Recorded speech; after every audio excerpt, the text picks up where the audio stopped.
Right, in this video I'm going to be tackling the timing belt on a 1.2 8-valve Corsa B. Never done one before,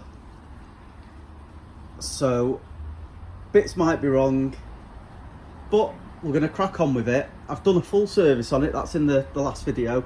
The only thing I've not done is the antifreeze, because I don't know what's going to happen around the water pump. I'm hoping not to need to change it. I've just got a tensioner and a belt, so I'm going to crack on anyway. I'm going to get all these bits of plastic removed and probably leave that for the night and pick up in the morning once that's done. Let's get my gloves on.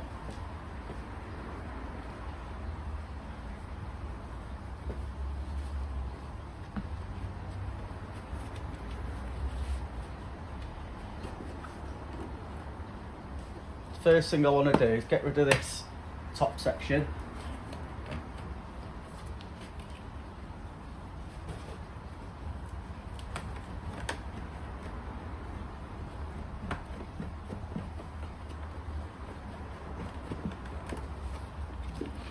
Get that out of the way, along with the brand new air filter we fitted. So we'll get that over to one side.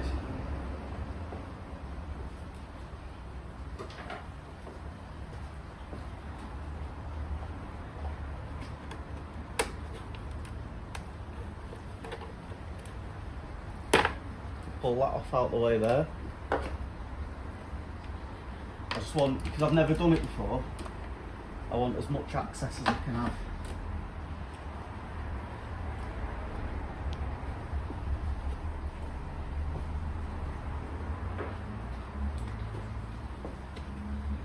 I'm not too sure how this airbox comes off.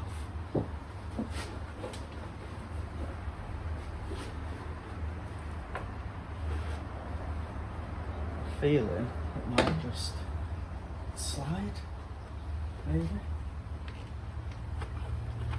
maybe not. Looks like it's on. I think it is, it's on the ribbons. So we'll take that off the front.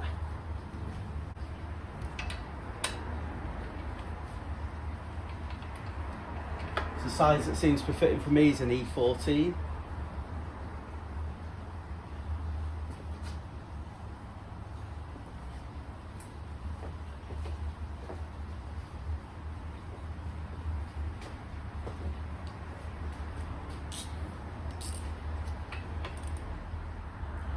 Right, unfortunately I've just lost the footage where I removed the top timing belt cover.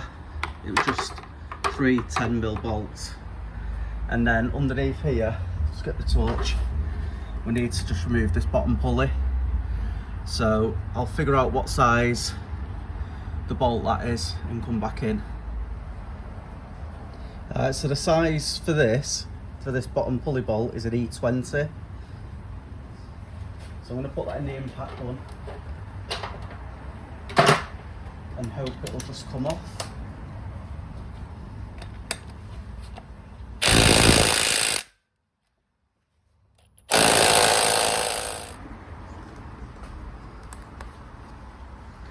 Alright, so I just had to crack off then off camera to get my wife to hold a foot on the brakes while I just undid the nut. It's a normal right hand thread. So I've undone that now. Oh, got it slapped off anyway. Obviously left the pulley on, and now I'm just looking at timing it up. So looking at getting the timing marks in place. So there's one there that you can see marked onto the plastic, and then from the looks of it, it's not an easy one to see. Down at the bottom there, you can just see a little groove on the side of the pulley, and then there's a little plastic tab. Let's see if I can bring it out. So the groove's there. Sorry, the groove's there, and the plastic tab is there. So what I tend to do is just put a little dab of touch-up paint or like Tipex or something on, just so well, someone else has done a similar thing with red in the past, so I'll just do the same thing before I pull the bottom pulley off. Just switched here to a better angle where you can see the marks a little bit better, if anyone was wondering. I'll just mark them up now a little bit better. Right, so you can see there, I've marked it up with some white paint, and I've done the same down at the bottom, so I can now flick off that bottom pulley and have a look at what we can, well, I need to take off the shroud from down there, and then we'll have a look if there's anything else I can time up down there just to make sure. Right, so the bottom pulley pulled off really easily, and it's left us with basically the bottom, or the end of the crankshaft, and the bottom pulley, or bottom sprocket is it? I don't even know what it's called, but you can see where the last person used the red paint, and they've got it facing down the bottom. Now I'm assuming there's a mark, a timing mark at the bottom, so I'll get a bit of brake cleaner, put a bucket underneath.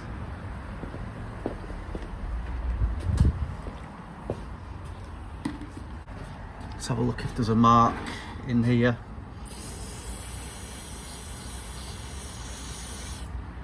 Looks like it. Just need a rag.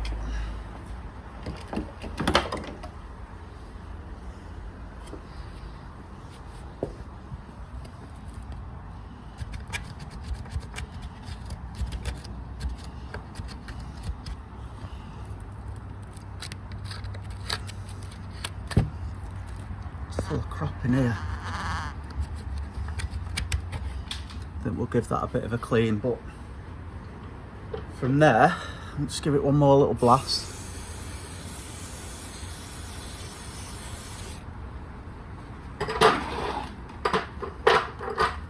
5-point out with the pick, you can just see the timing mark there onto our arrow. So what I'll do, I'm going to leave it for tonight. I'll pick it up tomorrow when it's daylight again, and in fact I'll just take off the outer cover first, and then we'll leave it till tomorrow. So I'll whip off the outer cover. Wants a little bit of a clean there. I mean, it's not too bad. So just a few 10 mils and we'll do that. Right, so what I need to do now is release the tension from that tensioner. The next pulley up there is the water pump, I think. So we're not touching the water pump, there's nothing wrong with it at the moment. So the idea is we're just going to slacken off the tensioner and release the belt, and then we'll put the new tensioner on and the new belt, and hopefully all will go well. So this has probably been about 15-20 minutes, maybe half an hour with the filming to do what we're up to so far. So I'll carry on with it tomorrow anyway, because it's Friday night. I won't have a beer, and I'll pick up in the morning when it's daylight. Alright, so back on it again next morning. Gonna work out how to take off the tensioner there. So I'll have a look at the old one, I'll have a look at the new one, figure out how it works. It looks like there's a slider and somewhere I can put a pin in, so I'll have a look at that now. So I've got the torch in position. Oops.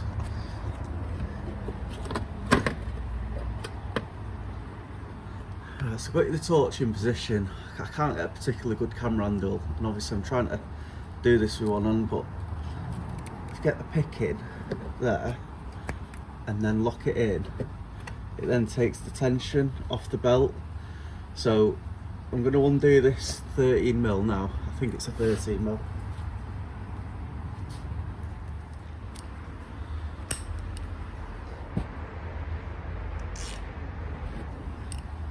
Yeah, it's just a bit difficult to get in. What I think I might have to do is take the pick out, put in, but we'll see. Oh no, there we go. That wasn't even tight. We'll do that by hand. Nope.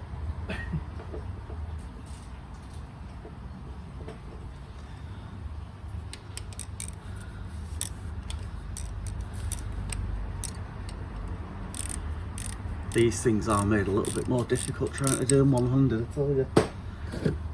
Because I know where I can get the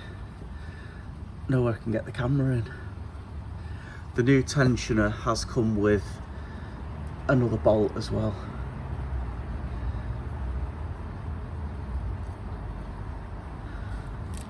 That's the old tensioner out. We'll have a look at it on the bench. Position there. Just tighten it up.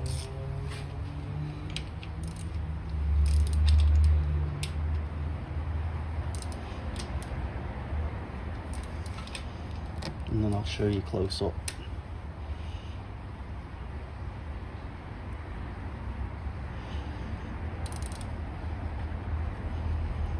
So tension's on. Spinning nice and freely. Obviously, we've got the pick in position there. So if I just show you, you can see into the block where that tab sticks. So it now can't move anywhere.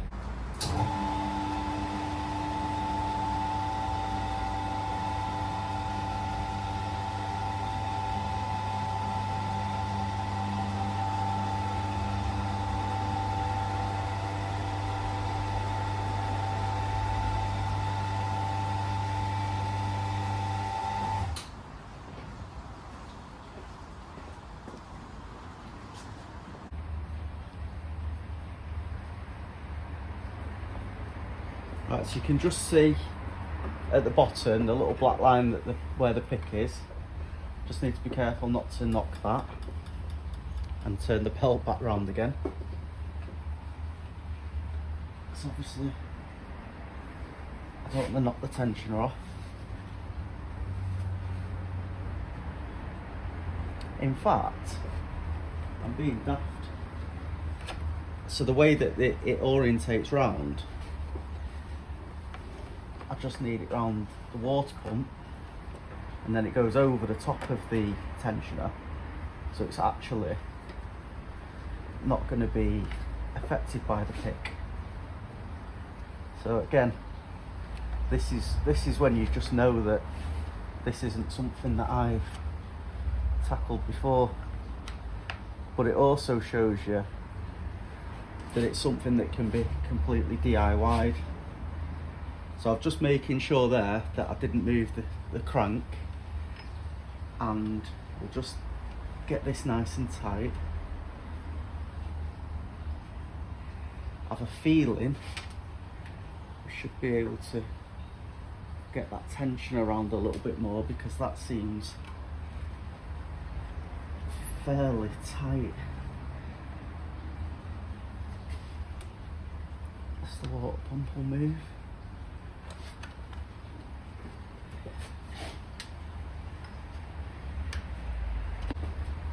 So what I've gone for is the end of, well, basically an Allen key. So it's got a bigger hole, so I'm hoping it'll give me a bit more space.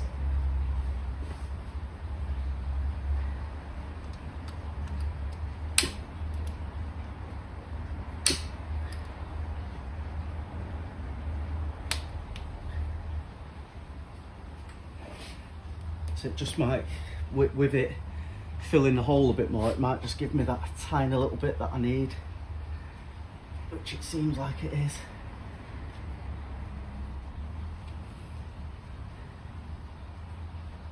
Yeah, it has made that that little bit of difference.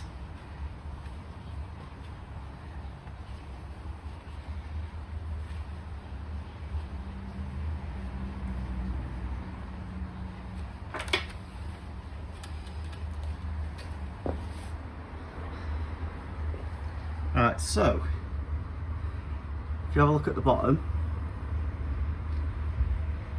the timing lights mark up perfectly. I will show you from underneath. At the top, bang on as well. Using the Allen key, which perfectly filled the hole, which I'll show you in a second, made a massive difference as well. So we're now going round the tensioner, going round the water pump as well, and everything's okay. So what I'll do, I'll get it up in there, I'll just show you how it's timed up at the bottom compared to the top, and then we'll release the tension. I do appreciate that everyone's got a ramp at home. I've done this over years. I only actually paid 600 quid for the ramp, but I've got about, I think, 5 ton of concrete under the ground there, and it probably cost me the same again to get that put in. So if we go underneath, first thing I need to do is nip up this bolt again, because if you remember, I did loosen it off.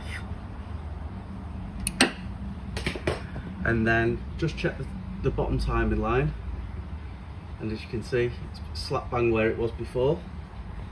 So just need to pull, I can't do this in a way I don't think where you can see, pull the Allen key out from the hole, if I can.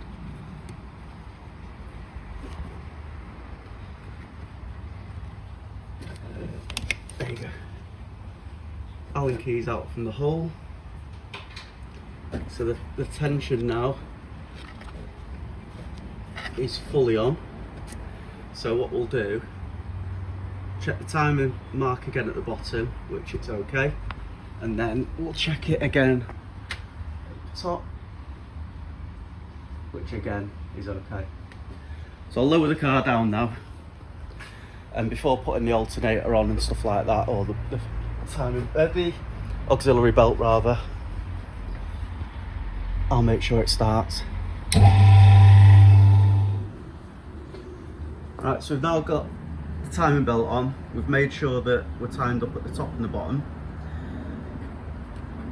There's no slack in the belt.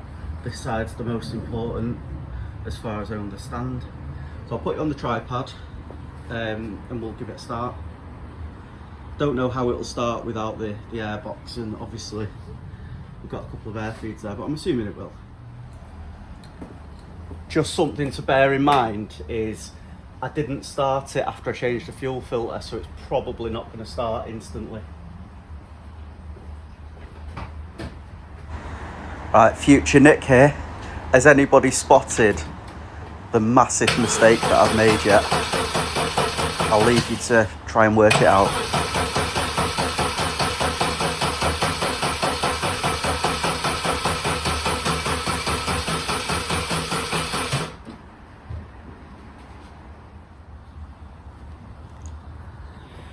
Right, so after taking the top off, pouring a bit of fuel down, go to the petrol station, put in about a tenner's worth of fuel in it. Who's realised where I messed up? Because it's just took me about 10 minutes to realise what I've done. So I just wanted to turn it over, just hear it light up, make sure it was alright. But if we look down here, we're missing something. So because I've not put the bottom pulley on, the sensor has got nowhere to read off. So we're gonna have to rebuild it. So I need to get bottom pulley back on with the sensor for the crank, rebuild it all back up. I think I'll just give it a little bit of a clean inside, just a bit of brake cleaner, rebuild it, and then we'll go for the actual first startup, and hopefully by then any fuel that I've just put in, I don't know how this engine works, if it'll overfuel without, but we'll rebuild it and we'll see.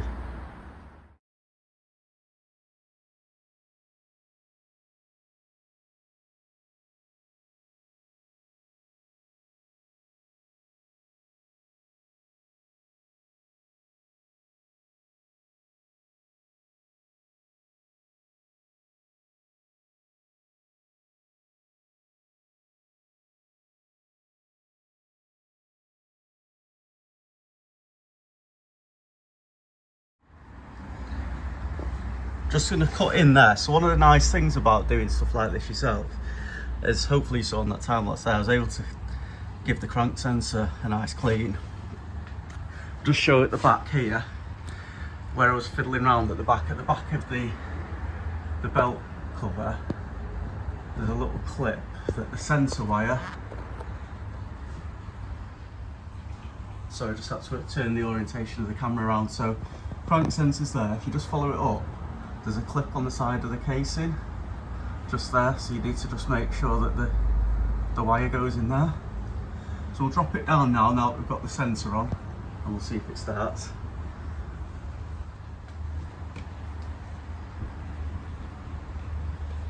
Alright, so we're going to try again now. So we've got the crank sensor on. Hopefully it'll start this time.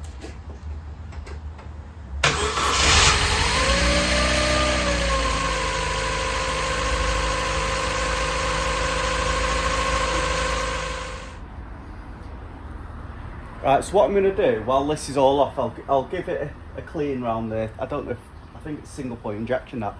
So I'll give it a clean round there, and I'll let the engine get warm so that I can drain the fluid out. So obviously I'm going to swap the antifreeze as well now. And I also want to make sure that we've got no signs of leakage around the water pump as well. So we'll get that fired up, get a few areas cleaned while it's warming up. I'll not bother filming that because there's not a lot to see, and then I'll show you where I decide to drain the water. But I think it's probably just going to be taking out one of the hoses from the radiator, but we'll see. Just for transparency, when I took it apart, a piece broke off this breather. So what I've done is I've used some fuel hose and I've epoxied it. It was a tight fit anyway, but I've epoxied it, and I'll show you where it goes in a couple of minutes. Alright, so the engine's all nice and warm now. Should be just okay that I can still open the header tank, just a little bit of a fizz. So that's out. I might even take the tank off and give it a little bit of a clean, but it might not be worth that. In fact, no, I won't, it's too much that. Right, so let's get it back up in the air and have a look where to drain this water. Alright, so what I think I've settled on is I'm going to take the temperature sensor out the bottom of the radiator. So I'll throw a bit of WD-40 on it and try and set up the tripod to show what I'm going to do. So my deep sockets only go up to 27mm, and it looks like that's more like 30, so I've had to use a pair of grips. So I think what we'll do, we'll get it starting dripping, lower the car down and leave the bucket under, and we'll drain it. I'll take it out from the top, give us a chance to clean the sensor up as well.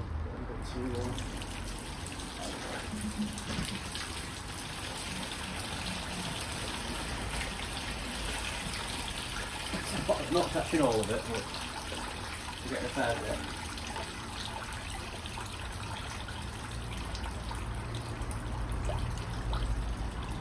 And copper seal on that's absolutely fine as well, so I'll give that a quick clean with brake fluid, brake cleaner rather, and a rag. So that's that temperature sensor, nice and clean again. Contacts are all clean as well on the inside. So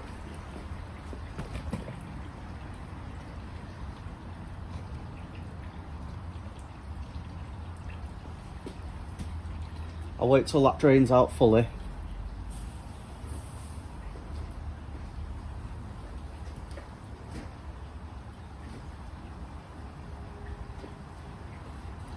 Which we virtually are.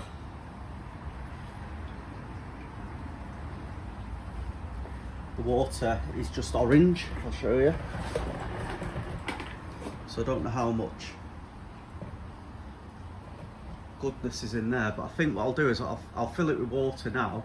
I'll put this back in, fill it with water, and we'll just give it a quick run up again and drain it off again.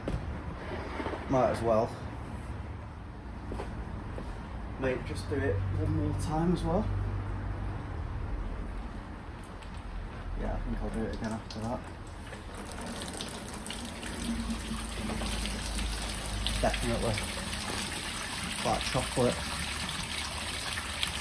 Yeah, a bit better. That's all the crap from the inside of the engine and the radiator. You can definitely see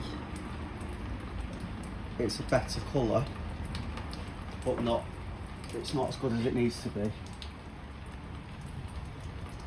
I think one more.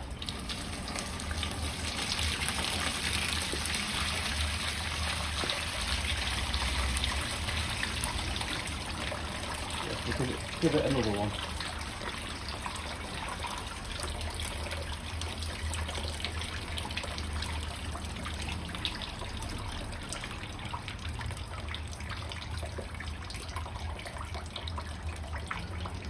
all it's costing us is time.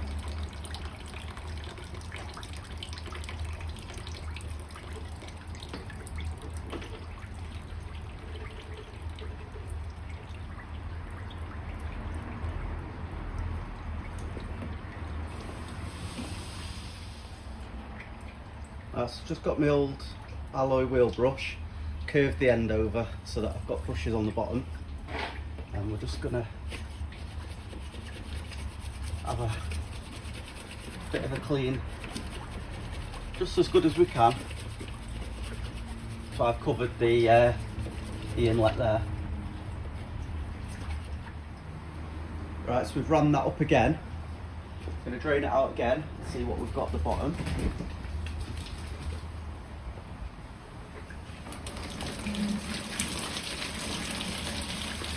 I mean, it's much nicer now. I'll probably just do one more. I'll have a look what sediment's in the bottom of this one to get a good idea.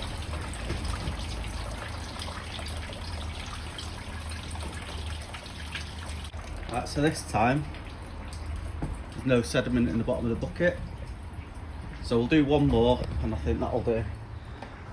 Close up of the water. See, it's relatively clean. So we've now got the sensor back in the radiator and the wiring harness is plugged in. All the wiring done properly underneath, everything nipped up. So we'll get it filled up with antifreeze now.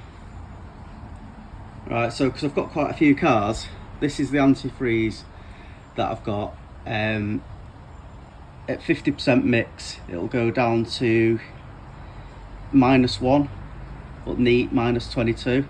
So I'm just going to fill it up neat, to be honest with you. Because it's in such a big container, I'm going to have to decant it into a jug and then we'll just use a funnel.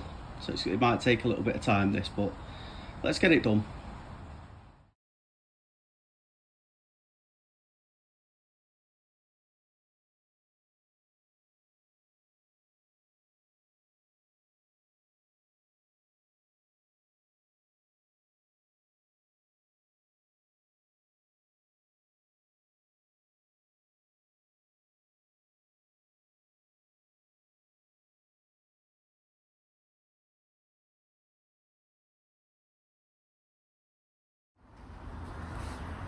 Right, so that's the completed timing belt. So basically it's a full run through of how I've done the timing belt start to finish, and obviously the coolant flush as well. In the next video I will be painting the arches and basically the last few bits of prep before I put it up for sale. Thanks for watching.